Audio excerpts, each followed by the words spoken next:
സത്യവാങ്മൂലം കളവ് പറയുന്നതിൽ ബി.ജെ.പിയും യു.ഡി.എഫും ഒറ്റക്കെട്ടാണെന്ന് ബിനോയ് വിശ്വം. നാദാപുരം CPI ഓഫീസിൽ വെച്ച് നടത്തിയ വാർത്താ സമ്മേളനത്തിൽ സംസാരിക്കുകയായിരുന്നു അദ്ദേഹം. ഫോറം നമ്പർ 26 കൂടെ നൽകിയ അഫിഡവിറ്റിന്റെ പ്രാധാന്യം വളരെ വലുതാണ്. ഇലക്ഷൻ പ്രക്രിയ പൂർണ്ണമാക്കാൻ ഇതിന് വളരെ പ്രാധാന്യവുമുണ്ട്. എന്നാൽ കോൺഗ്രസും ബി.ജെ.പിയും സത്യവാങ്മൂലത്തിൽ വസ്തുതകൾ മറച്ചുവെച്ചിരിക്കുകയാണ്. മാത്രമല്ല, രാഷ്ട്രീയ കാര്യത്തിലും ഇരു പാർട്ടികളും ഒറ്റക്കെട്ടാണ്. സത്യം പറയില്ല എന്ന കാര്യത്തിൽ കോൺഗ്രസും ബി.ജെ.പിയും ശാഠ്യം വെടിഞ്ഞിട്ടില്ല. സ്വത്ത് വിവരം രാജീവ് ചന്ദ്രശേഖർ മനഃപൂർവ്വം മറച്ചുവെച്ചിരിക്കുകയാണ്. പുറത്തു പറയാൻ പറ്റാത്ത സോഴ്സുകൾ ഉള്ളതുകൊണ്ടാവാം സ്വത്ത് വിവരം മറച്ചുവെക്കുന്നത്. എന്നാൽ ജനങ്ങൾക്ക് ഇതെല്ലാം അറിയാൻ അവകാശമുണ്ട്.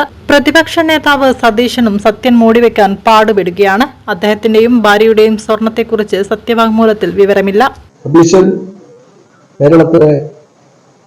എല്ലാവർക്കും അറിയാം, വിമർശന നേതാവുമാണ്. അദ്ദേഹത്തിന്റെ വാശിയാണ് സത്യം പറയാൻ കൂട്ടാക്കില്ലാത്ത വാശി. അദ്ദേഹം പറയുന്നു, ഞാൻ സത്യം പറയില്ല. എങ്കിലും പറയാനുള്ളത് മിനിമം ഒരു 5-6 നുണ പറഞ്ഞില്ലെങ്കിൽ ഉറക്കമില്ല എന്ന്. ഇത് ശീലമാക്കി അദ്ദേഹം സ്വന്തം സ്ഥാനാർത്ഥിത്വം പ്രഖ്യാപിക്കുന്ന അപകടിക്കുന്നു. ഈ പറയുന്ന ഫോം 26 സത്യം പറയാൻ കൂട്ടുന്ന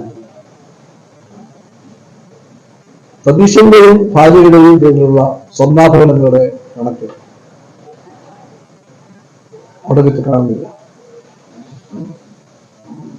എത്രയുണ്ടെങ്കിലും കാണിക്കില്ല. സ്വർണത്തിന്റെ അളവ് ചെറുതാകാൻ വലുതാണ്. ശരി, അത് കൃത്യമായി കാണിക്കണം.